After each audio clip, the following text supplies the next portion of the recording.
Well then, let us dive into the wonderful world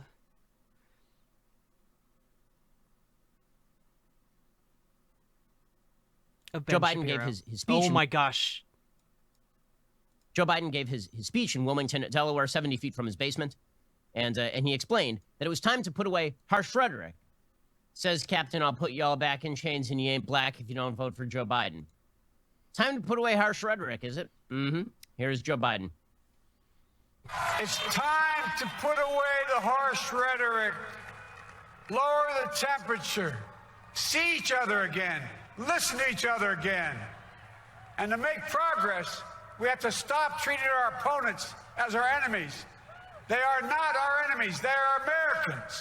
The Bible tells us to everything there is a season, a time to build, a time to reap and a time to sow, and a time to heal. This is the time to heal in America. It's a time to heal, guys. Oh, good night, It's a time to heal. So from here's Deliverance. the question you should be asking yourself. What kind of healing are we talking about, Joe? Are we talking about the kind of healing where you acknowledge there are people who disagree with you, and then we all decide to live together and leave each other alone? Because that's my kind of healing, right? I like the kind of healing where California gets to be as dumb as California wants to be, and Florida gets to be as awesome as Florida gets to be. And if you're religious, you get to be religious. And if you're secular, you get to be secular. And nobody puts their values on somebody else's back, right? That's kind of, honestly, that's my kind of living together, is where we have certain core values, like the protection of human life, right? Like freedom of speech, freedom of the press, like the ones that are in the Constitution mainly. And then we mostly leave each other alone. The values of the Declaration of Independence, we agree on that. And then we agree to go our separate ways, and we still have a community because we are connected by these basic ideas. That's my idea. Yeah, we still have a community because we're connected. Interesting how your values that you describe don't necessarily gel well together, because he's talking about, like, having this individual... Oh no, I'm sorry, IPA, Nightbot. Nightbot is overeager sometimes. Yeah,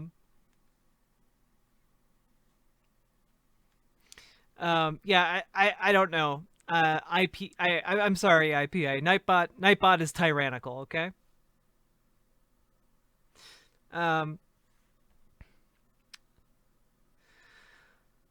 But the fundamental issue here is that Ben Shapiro, largely, I kind of agree with a lot of what he just said. You know, we should leave each other alone. We should adhere to these constitutional principles.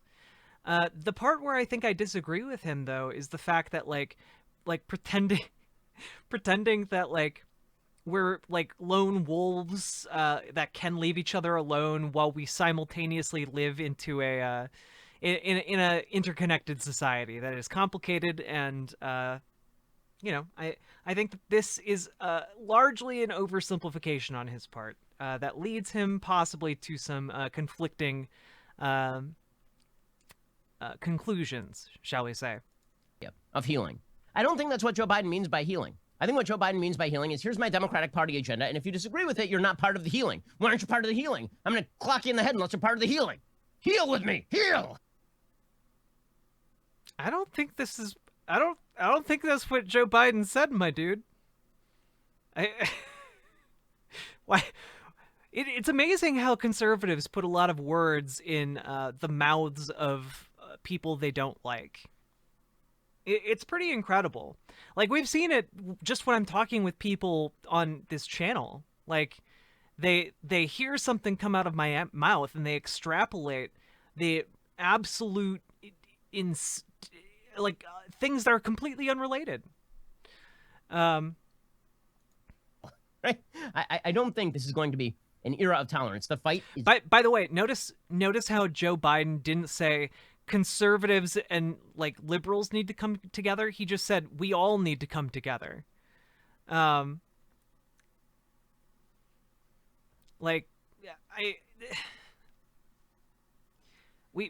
all need to come together. This includes all of us, the left and the right. He's clearly not just talking about the left. It's just beginning. We'll see this in just 1 second when you see what the Democratic Party, who is not Joe Biden, is actually saying. While Joe Biden is out there putting a nice, friendly Potemkin village facade on what is a seething undercurrent of... Wait, Okay, so his argument is that Joe Biden's plea for unity is that he's secretly communicating that he's going to clock you in the jaw if you don't agree with Joe Biden. But then he like pivots to say that Joe Biden is actually saying something nice, but it's the Democratic Party who's trying to do nefarious anti-unity things. I want you to be consistent for like 5 seconds, Ben Shapiro. Rage inside the Democratic Party. Okay, so then Joe Biden talks about his mandate. I think this was my favorite part of Joe Biden's little speech, is where he talked about his mandate as president. It turns out his mandate as president is bleh. Really, I mean, it's just bleh. That's the only way to describe it, because it means nothing. It's meaningless. It's meaningless slogans, actually, it turns out. His mandate isn't for a tax increase. His mandate is not for the Green New Deal. His mandate is not for any of his major policy prescriptions. Joe Biden himself expresses it. His mandate is to be a nice man. Which, wow, what a mandate.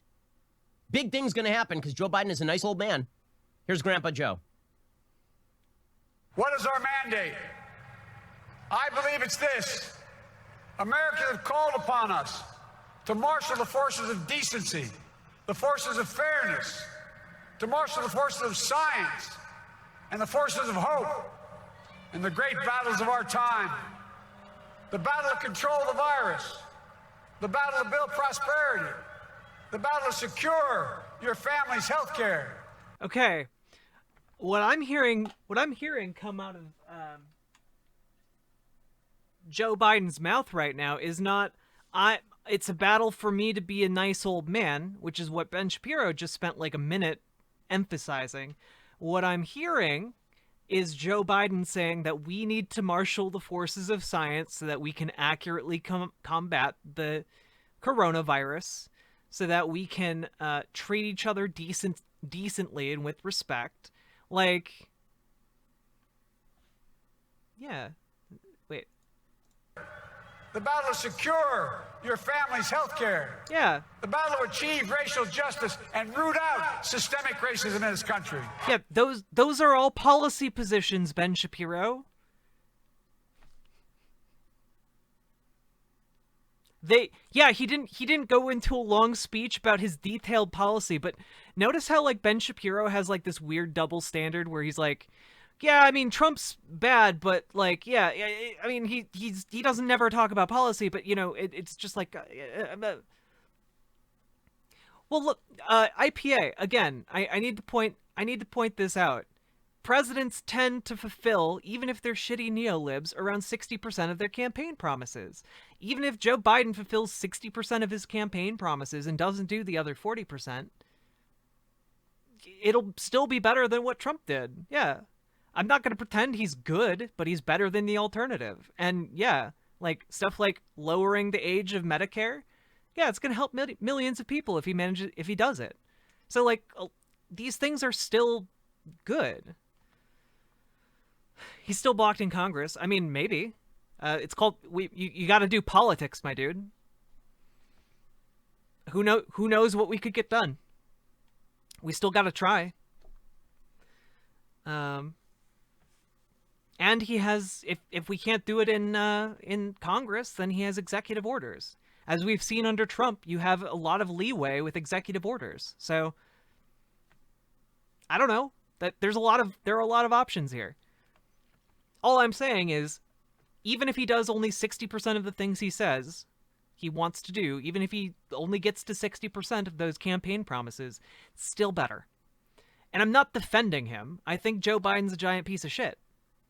But I'm not going to lie to people and tell them that, like, certain policies he has aren't good. Yeah, I point out things that are good, and I point out things that are bad. So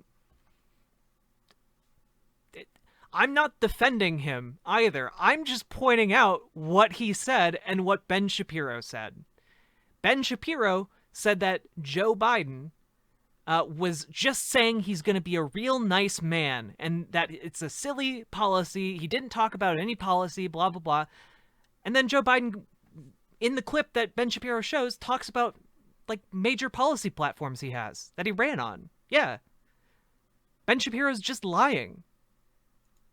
In the battle to save our planet by getting climate under control, the battle to restore decency, defend democracy, and give everybody in this country a fair shot. You get that? That's a strong mandate right there. That's a strong mandate for decency, McFairness, McScience, McHopey. And climate change and racial justice reforms and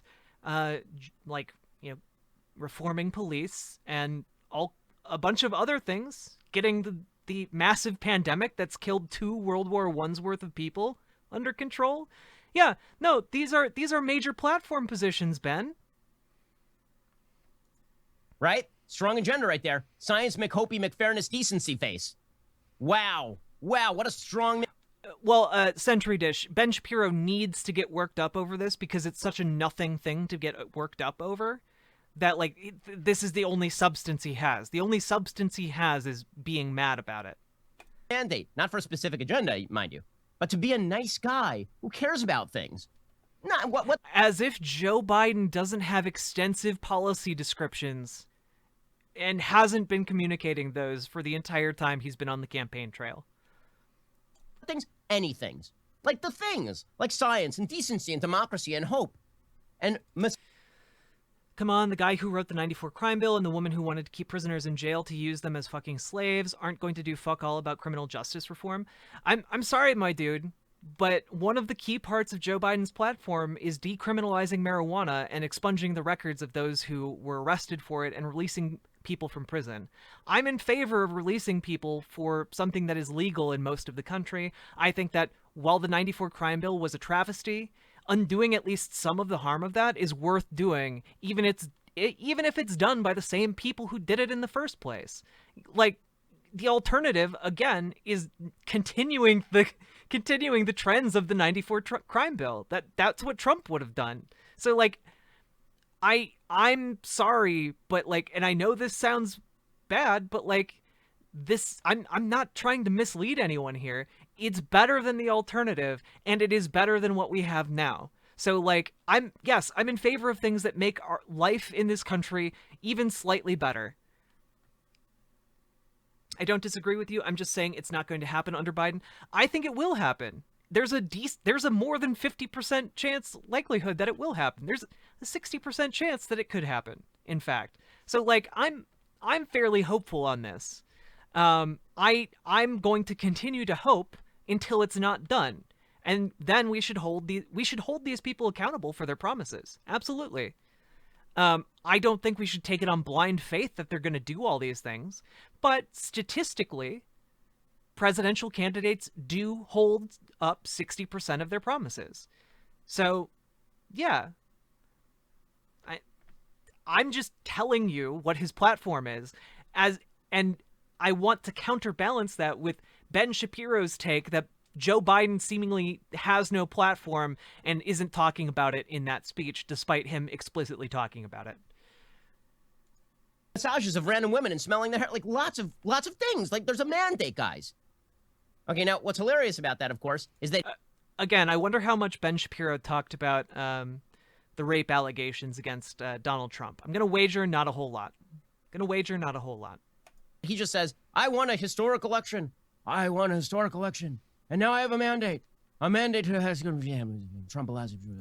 He received more votes for president. He received more votes to put him in the presidency than any president in the history of this country. Yes, that is a mandate by the people to pursue his policy agenda. Okay. All right. Fine. That doesn't seem like a very strong mandate, but sure. Again, more votes than any presidential candidate in the history of this country. It's a pretty strong mandate. Go with it. Okay, and then he pledges again, we're going to end the era of demonization. We're going to end the era of demonization. Again, I don't even need to play more of Joe Biden because it's the same message over and over. Right? I'm going to work as hard for everybody as people. If you didn't vote for me, I'm going to work hard for you, and we're going to get together, and we're going to be best friends again, and we're going to play disco. It's going to be amazing, guys. We're going to cure disease like cancer and Alzheimer. Right? He said that. He's going to cure cancer and Alzheimer's. He's looking ahead to an America that's freer and more just, that creates jobs with dignity and respect, and that cures diseases like cancer and Alzheimer's. By the way, Man, remember when we believed America was the greatest country on earth and like could actually achieve things? And Ben Shapiro is just like, fuck that. Fuck achieving things. Fuck America being able to cure cancer or Alzheimer's. Yeah, that impossible. How dare we dream of a better future? How dare we do that? Are you better off today than you were 4 years ago? Absolutely not, my dude. Absolutely not. I will note a piece of odd timing. Pfizer today announced that they have developed a vaccine that is 90% effective at preventing coronavirus infections. Oh, absolutely. People didn't want Trump. That they still gave like the phrase "mandate of the people" is a phrase to demonstrate who has the approval of the people. Whether or not it was a vote against Trump, it was still a vote for Biden. So I'm just gonna say he does have the mandate of the people by a historic margin. They announced it today. Weird timing. Right? They wait until after the weekend when the media announced that Joe Biden is president, and then magically, just like the clouds parting, Pfizer announces this. Count me slightly suspicious. Like, it's great news, but let me just point something out. Donald Trump was president when Pfizer got the money to develop that vaccine. That's a Trump administration accomplishment. That is not a Joe Biden accomplishment. Anyway, okay, so that is the message of Joe Biden, right? Is that he has a mandate for niceness and happiness and fairness and brotherhood and smoking dope and hanging out and watching the moon rise and all that kind of stuff, right? Again, Joe Biden, like, specifically mentioned a lot of his policies. Ben Shapiro's just being mad, and that's not really like an argument here. It's gonna be Hopi McChange Face, part 2, except weird and old and white. It's gonna be fantastic. Then there is, then there's the Democratic Party, and let me just say, when they say unity, I don't think that they mean that we get together and we sing Kumbaya. I think they mean unity, like, here's a re-education camp. Ben, come on. Come on, Ben. You're better than this. Democrats aren't gonna make, like, this is on the level of Hobbit homes. Democrats aren't gonna make you go to an education camp. What the fuck are you talking about? Would you like to come this way? Hello, potato butt plug. Welcome. And congrats on your revolutionary use of potatoes. I hope you enjoy your time here. And thank you very much for the follow. Oh, gosh. IPA. Do you honestly think that a primary Democratic concern is building re-education camps for right-leaning people? Do you think that that's actually a thing that they're going to do, or that they even want to do? Are you fucking insane? I'm a socialist. I'm on the far left. I don't want that. And they're neolibs. They absolutely don't want that. Are you kidding? Holy shit. Ugh. Then we can be unified afterward. Like Fahrenheit 451, reunification. What if we could be unified because you think like me? And so, if Joe... Did Ben Shapiro get like a lip injection or something? His lips are weird looking. But also, again, this is like insanity on display. Joe Biden wants to actually promote unity. Seriously, this is a serious thing now. If Joe Biden wants to promote unity, at some point he has to speak to his own side. Here's the thing.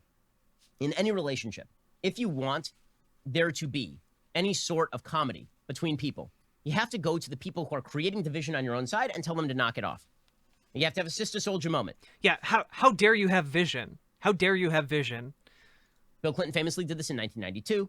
There was a very little-known rapper named Sister Souljah who said something racially terrible about conflict between the races, and Clinton chided her, right? This was a big moment. He kind of picked her out of a hat and went after her specifically in order to have this unity moment. There were some of us throughout the Trump administration who loved what Trump was doing, but we were not super happy with a lot of the divisive things that Trump was saying, and we would call that out, right? But the issue wasn't with how he was presenting it. It was with what he was doing, Ben. God. I've not seen one iota of that from the Democrats. Not one iota. Not one. Okay, like, I'll believe that Joe Biden wants unity when he says to Michelle Obama, knock it off. Like this whole premise is based on like, man, yeah, conservatives would get behind Joe Biden if Joe Biden was just nicer to them. The left's just too mean, and so that's why we're going farther right. I'm sorry, I thought the left had all the snowflakes. I'm sorry. We're being too mean?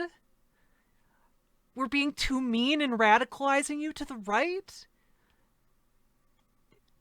Grow a spine, or just admit you're a snowflake and come join us. We're great.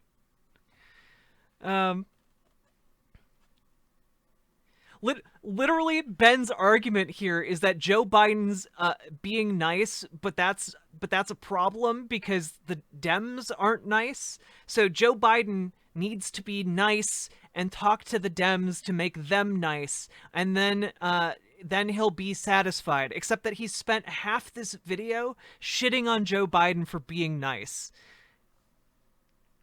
Yeah, this is some real consistency from Ben Shapiro. Because here's what Michelle Obama tweeted over the weekend, right? The heart and soul of the Democratic Party. She put out an Instagram post, and here's what she put out in her Instagram post.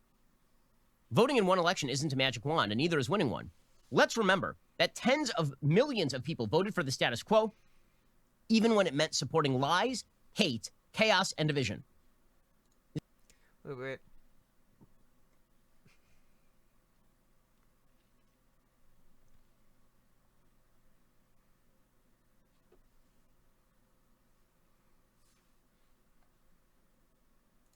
Does that sound like a kumbaya message to you?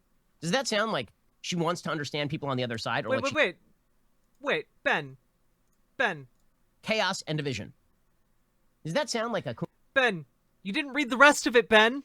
Ben, you didn't read the rest. We've got a lot of work to do to reach out to these folks in the years ahead and connect them on what unites us.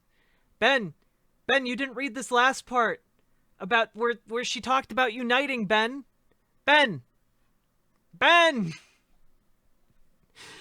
Oh, gosh. Yeah. Donald Trump has provably lies all the time. Yeah, Donald Trump fearmongers against minorities. Yeah. We don't know what's going on with Donald Trump half the time. Remember that time he just spur of the moment almost started war with North Korea? Do you remember that? Do you remember when he spur of the moment almost started war with Iran? Do you remember that? Like, no, these are all provable things that this administration has done. Absolutely wild. Kumbaya message to you? Does that sound like she wants to understand people on the other side, or like she cares about people on the other side? Does that sound like Michelle Obama, who is, in fact, the Oprah Winfrey of the Democratic Party, right? She is this mom of the Democratic Party who we're all supposed to respect her opinion because she's so nice and wonderful. And she's moved from being sort of a divisive figure in her early iteration to this great unifying figure, the best-selling author in the United States for the past several years. Wait. Why was Michelle Obama controversial in her early years? Was it A, because she was doing controversial things, or was it B, because she was a black woman married to a black president who people called a man? On your side, Ben. Years. She literally says that tens of millions of Americans are motivated by hate and division and chaos to maintain the status quo. No, that's not what she said, Ben.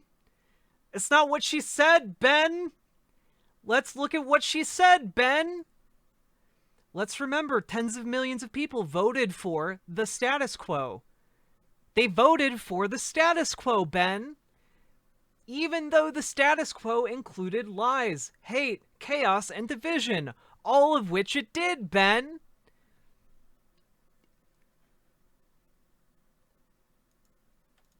Are motivated by hate and division and chaos to maintain the status quo. When is Joe Biden going to say, listen, Michelle, we need to have unity? Stop saying that about your fellow Americans. Yeah, when is Oprah Stop not it. the Oprah? Right, just stop it. Stop implying that people, not implying, saying openly that people who disagree with you are motivated by a willingness to ignore hatred and brutality and evil and nastiness just to maintain the status quo. Yes, a lot of you are, Ben. You're literally okay with the disenfranchisement and disempowering of minorities like trans women, Ben. Trans people, the people you go out of your way to disrespect, Ben. Yes. This is something that you are willing to turn a blind eye to if it profits you, Ben. That's why. God damn. Are all on the right just considered racist now? I would say that if you voted for Donald Trump, you are complicit with racism. Yes. I don't know if that makes you yourself a racist, but yeah, you were complicit with racism. It's true. Ben is biased towards trans. It's true. It's true. Ben does not like trans people, which is why he doesn't consider this. Unsatiable, you voted for Trump. I admit that. Well, I'm sorry. You can improve though. You know, you don't have to be complicit with racism forever. You know, I believe people can change. Let's continue going through this video, Ben. You think Joe Biden's going to say any of that? Of course Joe Biden's not going to say any of that because his own base is clamoring for blood. They are baying for political blood at this point. Right? You got Jennifer Rubin, who used to be labeled the conservative voice over at the Washington Post. She is a conservative, Ben. Jennifer Rubin's a conservative, Ben. She just doesn't like Donald Trump. You can be conservative and not like Donald Trump, Ben. Which is hilarious. Okay, so Jennifer Rubin went on MSNBC after the media declared Joe Biden victorious. And again, there's a legal process. He is not, in fact, the president-elect of the United States yet, legally speaking. Jennifer Rubin went on there, and she turned into Fezzik from Princess Bride. They put her in a Holocaust cloak, lit it on fire, and she starts going, "There will be no survivors." Here is Jennifer Rubin going completely hog wild. It's not only that Trump has to lose, but that all his enablers have to lose. We have to collectively, in essence, burn down the Republican Party. We have to level them because if there are survivors, if there are people who weather this storm, they will do it again. They will take this as confirmation that, hey, it just pays to ride the waves. Look at me, I've made it through. And so up and down the ticket, federal, state, local offices, the country has to repudiate this. Okay, so there will be no survivors, guys. There can't be survivors. I really, really don't like Jennifer Rubin at all. I think she's a terrible writer. I think that she's a terrible human being. And I think she's still a conservative. I just don't think she's... I think she's fallen out with the Conservative Party, with the Republicans. And I think that she largely... doesn't want to associate with them anymore. She wants to come into power in a new conservative party. So yeah, she's in favor of burning down the old guard if it means she can build something new. Yeah. As a leftist, what's your position on Israel? My position on Israel is that it is a horribly conservative nation that perpetrates war crimes and international crimes that are condemned by the international community. And that they should probably work on a better solution with Palestine that doesn't turn the Gaza Strip into an open-air prison. That's my position.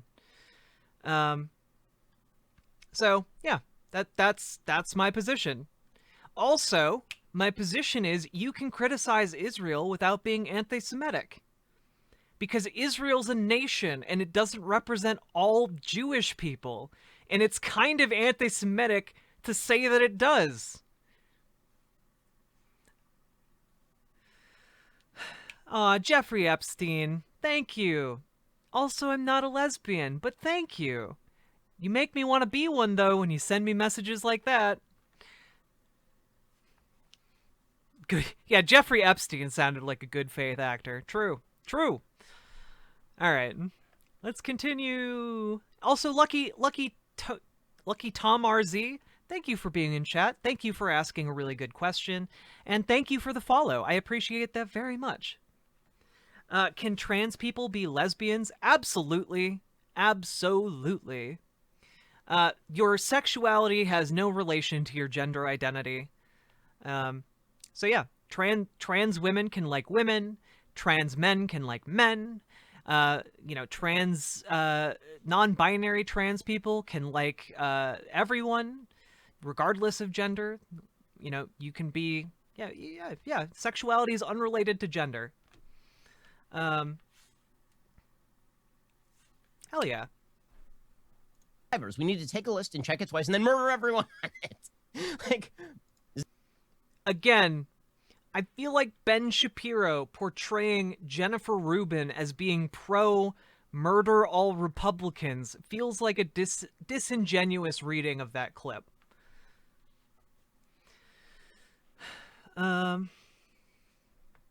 Wait, you had that guy on, and it is related a few days ago? Wait, what are you talking about?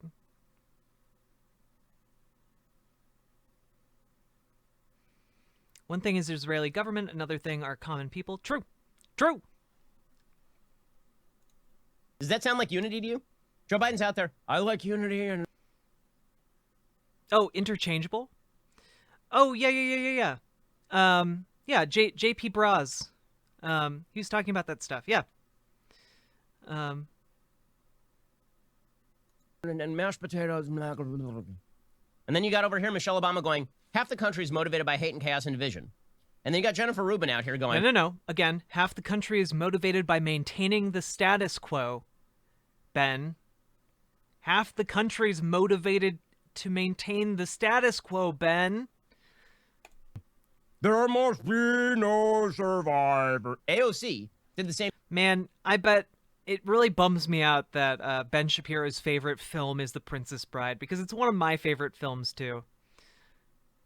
Same thing. AOC, I'm sorry. I keep calling her AOC. I keep forgetting. It is sexist and mean to call her by her Twitter handle. AOC. What? What? Ben, so many people call her AOC. She literally went on a Twitch stream, Ben, and people were calling her AOC all the time, Ben. It can't be good for him to be, like, acting this angry over things that genuinely don't matter. Can't be healthy for him. Instead, she's the Honorable Representative Alexandra Ocasio-Cortez, D-Twitch. Okay, she tweeted out, is anyone archiving these Trump sycophants for when they try to downplay or deny their complicity in the future? I foresee decent probability of many deleted tweets, writings, photos in the future. She's keeping... Yeah, this is fine. I think it is fine to hold people responsible for their past actions. Yes, I think this is fine. It is fine to hold people accountable for their past actions. Yes. A list. Right? We got to keep a list of their bad tweets, of when they support Trump. LOL. Yeah, because they might delete them, Ben. So you want to keep the evidence, Ben? Because they do this all the time, Ben! I mean, you shouldn't have to make lists, but I also don't think this is the same as, like, a blacklist. I think it is very different. I think a blacklist implies that you're going to keep people out of a certain space, right? I think, however, a list of who did what and holding them accountable for their past actions is very different. Also, Mdoof, I'm not sure how to say your name. Thank you very much for the subscription. I very much appreciate it. We're trying to grow this little community up into something really cool and awesome. A tweet is not an action. Saying words and platforming, yeah. No, I'm sorry. Yeah, if you're a politician, yeah, when you take stances and you make commitments to policy, yes, those do count, I believe, as something you should be held accountable for if you're a sitting politician. Yeah. Mdoof22. Well, thank you very much, Mdoof. Yeah, I think it's different if... No. Wait, what do you think she meant? What do you think she meant by Trump sycophants? What do you think she meant by Trump sycophants?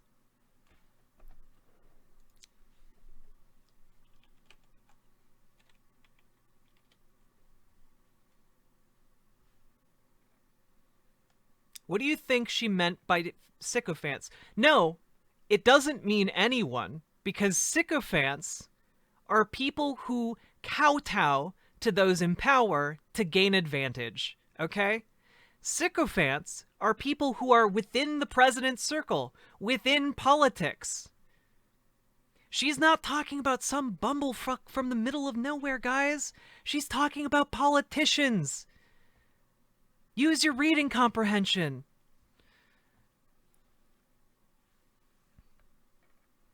I foresee decent probability of many deleted tweets, writings, photos in the future. She's keeping a list. Right? We got to keep a list of their bad tweets, of when they support Trump. LOL. Also, thank you, mdoof22, for the additional Tier 1 community sub. I appreciate it very much. Here's some important context, maybe. AOC. Let's take a look. It's in a book, Reading Rainbow. I don't know why I keep singing that tune. It's just stuck in my head a lot recently. Alright. Here. Let's see what this means. Look at that. There was a second follow-up tweet. Lol at the party of personal responsibility, being upset at the idea of being responsible for their behavior over the last 4 years. Yeah, I think this makes it clear she's talking about people within the Republican Party, i.e. politicians. Who else is she going to be holding responsible? Y'all are wild with your extrapolations from this. The party of personal responsibility, like being upset at the idea of being responsible for their behavior over the last 4 years. Right? This is a call for revenge. Yeah, there we go. Right? Anybody who supported Trump at any point must be revenged upon. Vengeance! No, not everyone. The sycophants, Ben. The sycophants. God damn. Right? Elizabeth Abrams, who's a former Buttigieg campaign staffer, she tweeted out. Again, Athena realism. Politicians who were sycophants to Trump. That's not all politicians. It's not even all conservative politicians. Though it is telling to me that when you guys read Trump sycophants, you have a good night at too, IP a lot. I appreciate having you in my stream all the time, okay? You have some sweet dreams. I hope you don't wake up too hungover tomorrow. But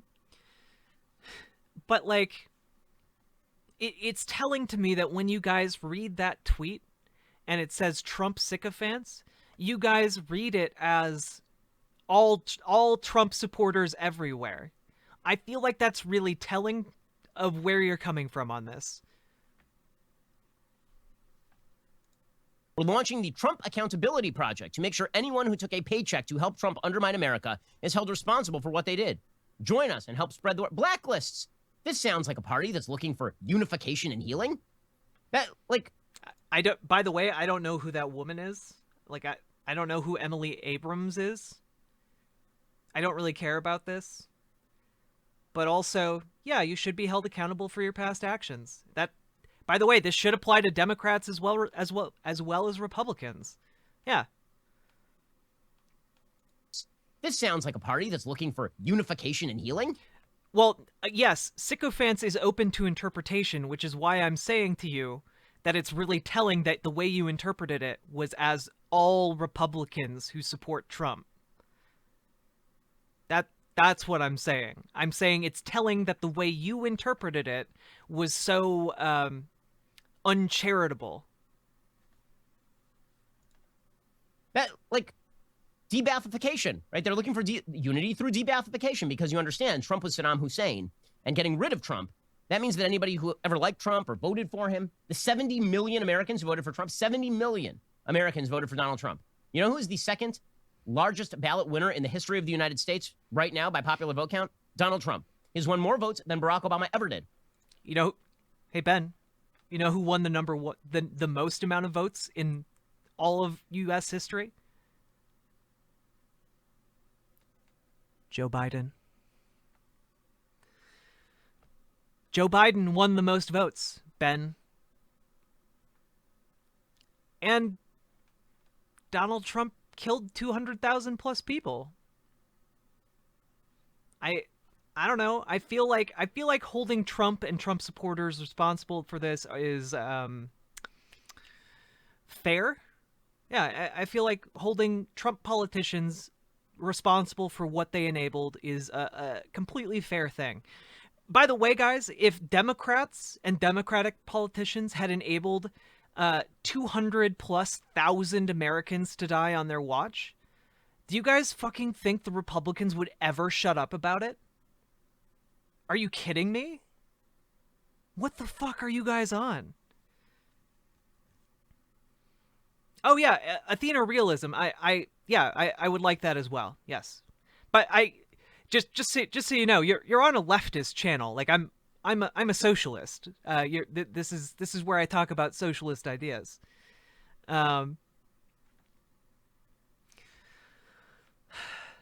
It's okay.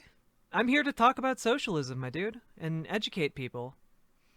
But you're watching Ben. Yeah, I know. I watch people I disagree with. I thought they were a silent majority. Well, Project Veritas should not be on a list. They should not be associated with their previous record. Yeah, exactly. Like, I don't know. I feel like we should hold people responsible for their past misdeeds. Yeah. In Trump's defense, I think he got nearly 150 million votes. Most were just against Trump. Lol. True. True, serious Twitch. True. You're watching Ben, yet you're a lefty? Curious. Potato butt plug, I really like your emotes. They're very cute. They're very cute. Okay, some of that is due to population growth. Some of that is because lots and lots of people voted for Donald Trump. Yep. Okay, so you're talking about 70 million, debathification of 70 million Americans. But unity, guys, unity. Peter Beinart.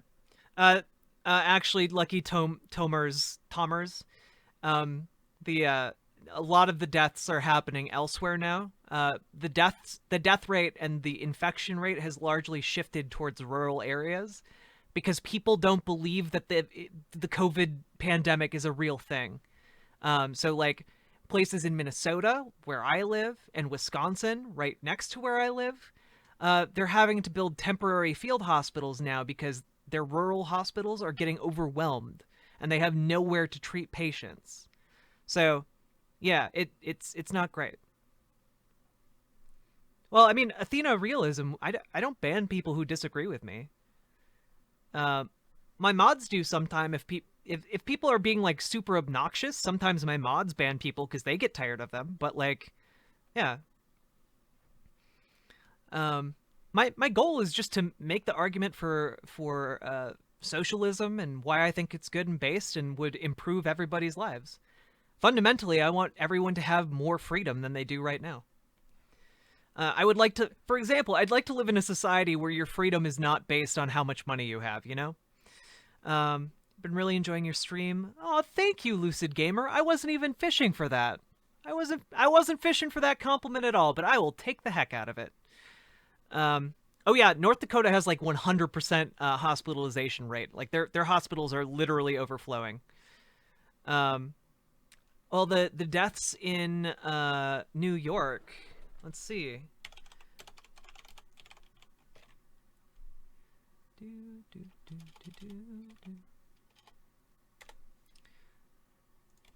COVID. There we go. Yeah, here is the infection rate of New York over time. So, yeah, it's on the uptick again, but you know, when we first got hit and were overwhelmed, I think he did a pretty good job getting it back in order. If we take a look now at Florida, let's take a look at that. Wowee, they had so much more time to prepare, and then they got hit by a huge wave, and it really has never gone down. Yeah, they're having more cases now than New York. Yeah.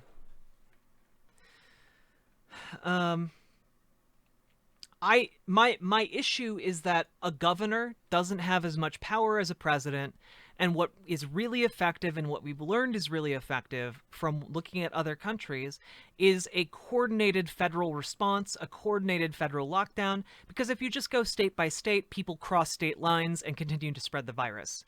So you need a coordinated plan, you need a coordinated effort to lock down, and you need a coordinated response to get relief to people who need it. Can you explain to me how you justify full welfare for illegals? Well, first off, they're undocumented immigrants. Crossing the border is about the equivalent of crossing the border illegally is about the equivalent of you getting a speeding ticket in our law. So, like, if you've ever driven over the speed limit, you are just as much an illegal as a as an undocumented immigrant.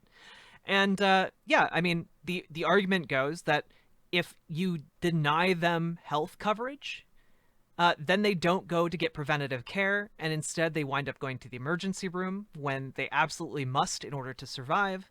And that increases the costs and burden on society rather than just giving them health coverage that allows them to go and get health care. Yeah. I'm in favor. So here's my general argument for these things. Whether or not we choose to cover these people, we still collectively bear the burden of like caring for them or treating them in our society. And so I would prefer that we much more efficiently and effectively cover everybody. And then that actually has a lot of knock-on benefits to society. You get healthier people, you get happier people, you get more productive people. And also, illegal immigrants do pay taxes. They pay taxes, but they largely get none of the benefits of from paying taxes. So, yeah, I mean, they benefit our economy. Like, we have many studies that show undocumented immigrants tend to raise the wages of the communities that they're employed in. They tend to have a lot of benefits for our national economy. Yeah, there's a lot of evidence that they contribute a lot to our society. And yeah, I think that you can make a really good argument for giving them health care as well. Yeah.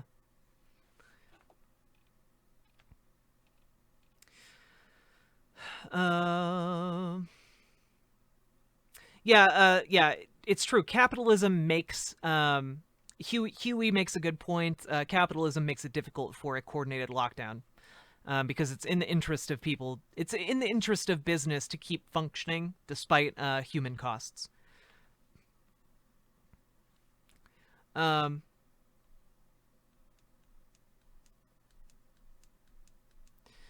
Look, lucky Tom. I know a lot of people in Sweden right now. They're not doing okay, because of COVID. They're actually doing pretty bad. We had someone from Sweden in the chat earlier describing their experiences with COVID in Sweden. I don't need to check the data on Sweden because I know what you're talking about. And I'm sorry, but they've actually been extremely unsuccessful in combating COVID-19. Because their strategy was do nothing and get herd immunity. We're gonna finish this Ben Shapiro video though. Who is the representative of Hamas? He tweeted out, in the 1990s, I came to know many young conservative journalists. Now some are household names. Back then, I never imagined a moral test that would so vividly expose their characters. Some abetted tyranny, others resisted it. Trump x-rayed their souls. I'll never forget what I saw. Well, I mean, if Peter Beinart, who still makes excuses for Hamas terrorists, is saying that he has x-rayed souls, then I guess that we'll have to take him at his word. I don't know. Yes, I foresee an era of healing and national unity, or alternatively, I see an era in which Joe Biden is driven by the left in his party to wage war upon all the values that many Americans hold dear, especially in an election where Americans rejected the progressive left. Understand, this is an election where Americans looked at the progressive left and they vomited on it. Actually, not true. This election was the last gasp of neoliberalism. They had to take out all their other candidates and unite at the last second behind Joe Biden. Do you think they wanted Joe Biden to win, like, at the beginning of this election? No, they threw so many different candidates into the ring. And they got so scared of Bernie Sanders that they had to throw everyone together in a coalition behind Joe Biden to get him into office. So, like, no, they don't want Joe Biden to win. But they consolidated. They consolidated. And the result is that they now have Joe Biden. And I think that in the future, because Bernie Sanders is almost certainly not going to be running in 4 years, but in the future, whoever runs instead of Bernie Sanders, whether it's AOC, whether it's somebody else, we need to remember that off of Obama, a no-name senator managed to come within like striking distance of the White House on a platform of socialism. On a platform of socialism, he managed to become like he got closer than any socialist in history has to becoming president off of Obama. So I think that Joe Biden is going to be able to move into, prep us, essentially, disillusion liberals with the idea that liberalism and neoliberalism can function, and when the time comes in 2024, socialists will be the ones leading the charge in the primaries, and socialists will be the ones to take the White House. You support open borders as well? No, I don't support open borders. I support, what I do support is a much more streamlined version of what is already like our asylum laws, for example. The legal process for asylum, by the way, is you enter the country and then you have a year to report to I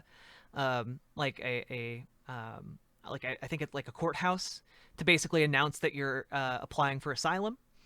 And then I support a system like that. Like, we should probably give the undocumented immigrants who are in the country currently, give them citizenship, and then have a much more streamlined and simple way for people to get their citizenship, or at least get their residency.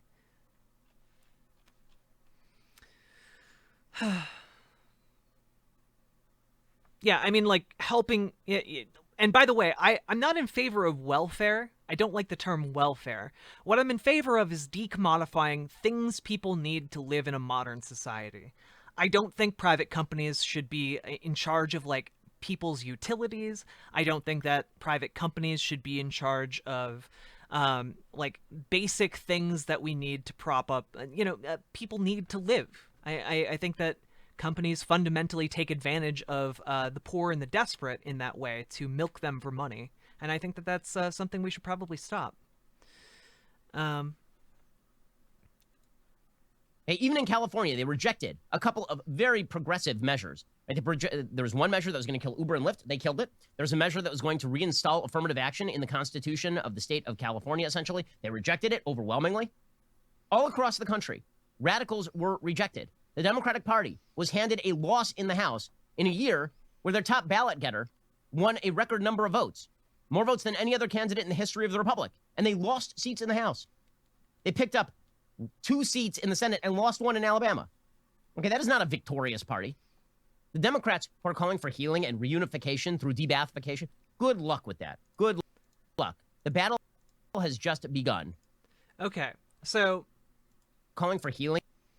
Here's a nice freeze frame here. So here's the primary issue with the Democratic Party. It's that the Democrats are weak. The Democrats are weak.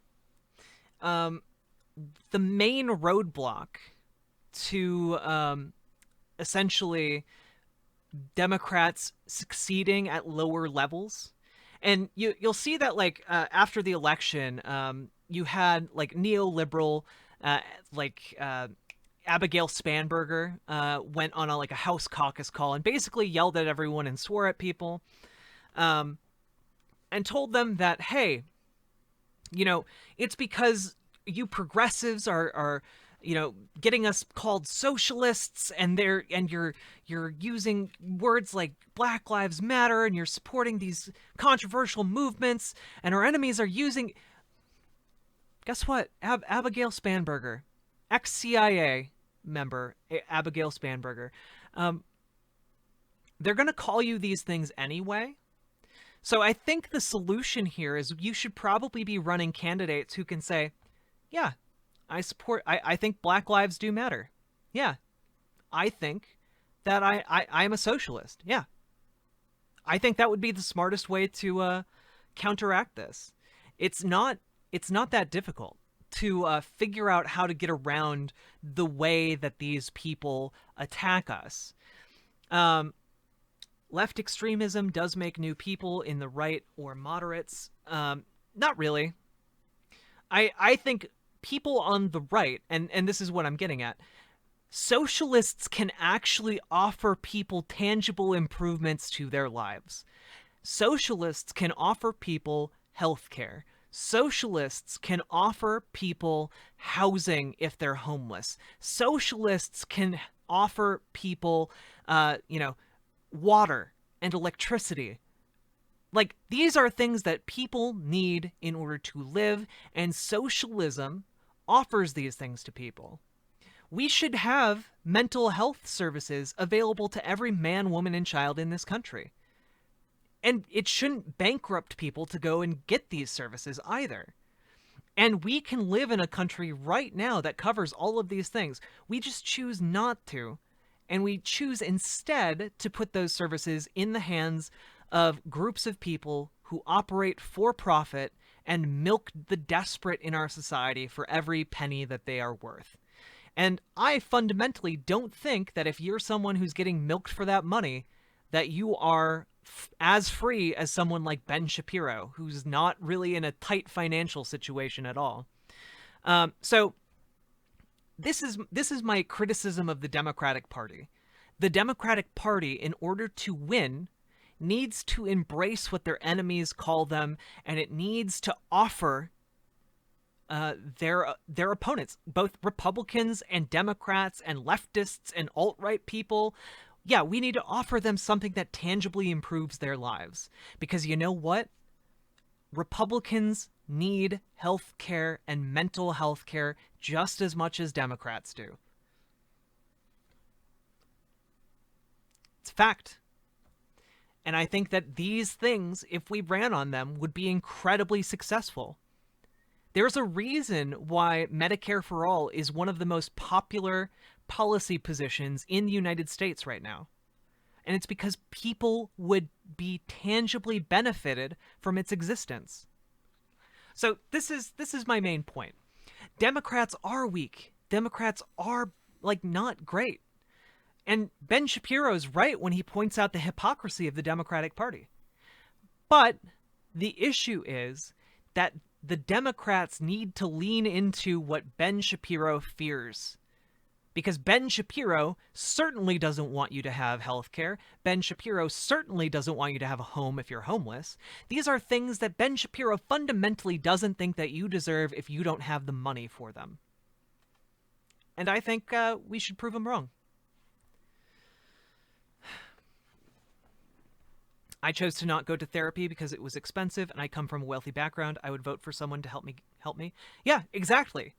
Most people would vote for someone who would help them, which is why politicians who ran on socialist ideas and Medicare for All in this election cycle overwhelmingly won their elections. Meanwhile, milquetoast neoliberals got voted out in favor of Republicans. When you offer people tangible improvements to their lives, that's something that mobilizes people and is genuinely something that could improve this country and make it great. Social programs are not socialist ideas, though, let's be honest. Well, here's the thing. Decommodifying healthcare? Absolutely a socialist idea. Having everyone getting healthcare through the state? Yeah, absolutely a socialist idea. Yeah.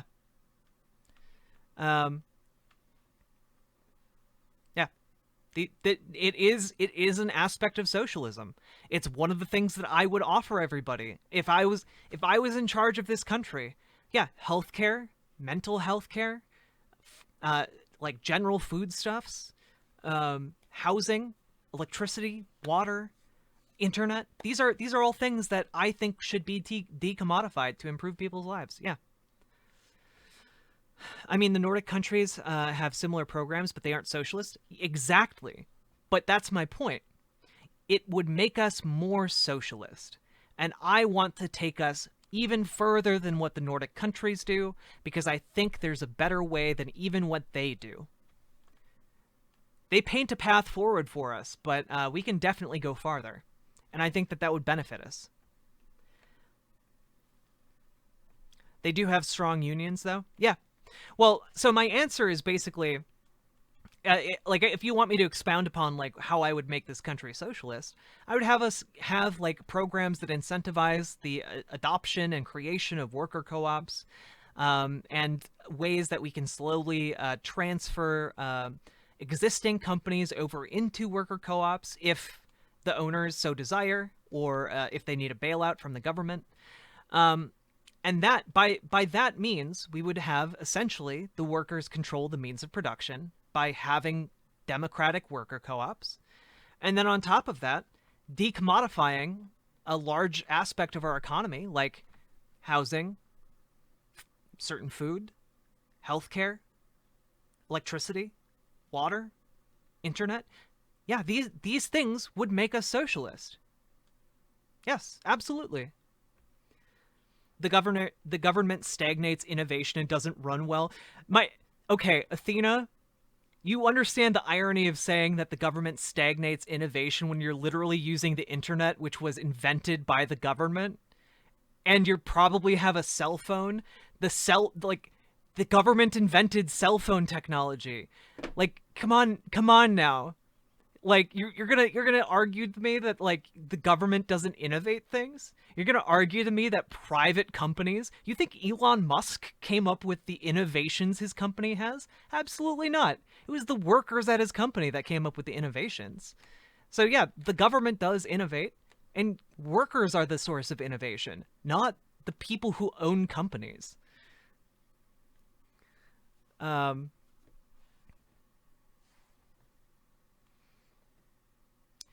Those militaries were those innovations were military innovation. I'm sorry, who runs the military again?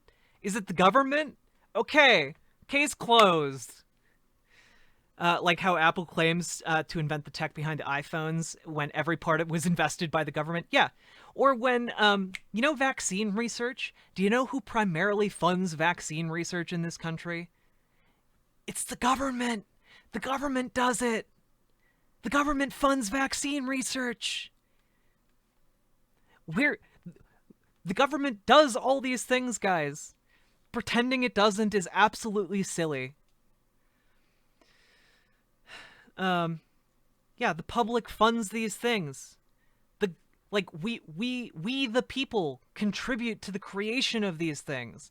And it's really weird to me that we then turn these creations over to private companies to make a profit off of it when we're the ones investing to make it. Private schools have great records of student success and have no issue with illiteracy. But here's the problem. It's because private schools attract rich people. So yeah, they get more funding because they're getting more funding from rich people. If rich people were forced to go to the same schools as poor people, they would uplift the quality of education at those schools. So, segregating a school system into a rich school system and a poor school system obviously doesn't benefit the poor school system. This is wild to me, guys. Oh yeah, Ashley literally helped invent the internet. Everyone say thank you, Ashley. Our resident boomer and absolute superstar.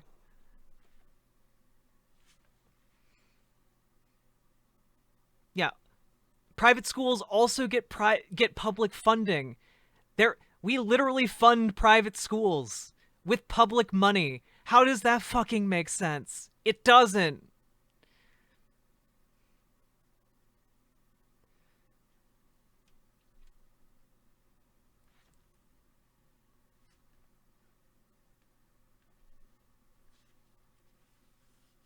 Okay.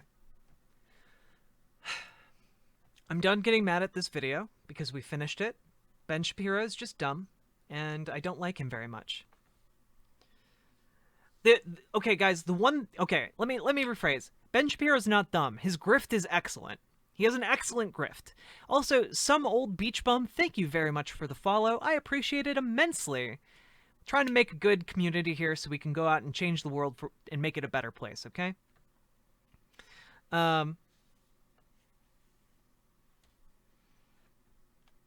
You followed for what? Which part? The part where I made fun of Ben Shapiro? Okay. So, um, I'm glad you enjoyed it. So here's the issue. Ben Shapiro, he's extremely good at his grift. Most of what he has going for him, though, is that he talks really fast. He talks fast, and he, that's about it. Like, I've watched now several Ben Shapiro videos, and I've critiqued them on this channel, and talked about like his methods of argumentation, and his methods of argumentation. Like, we talked about a video where he's like, where he dunks on socialism, for example, and like, and we talked about another video where a student comes up and is like, "Hey, socialism, I think, is pretty good, actually," and Ben, throughout that entire video with this student, completely ignored the student's hypotheticals to just like shit on him the entire time. It's really impressive how little substance Ben Shapiro's arguments have. He's just very fast at talking and makes a lot of claims very quickly.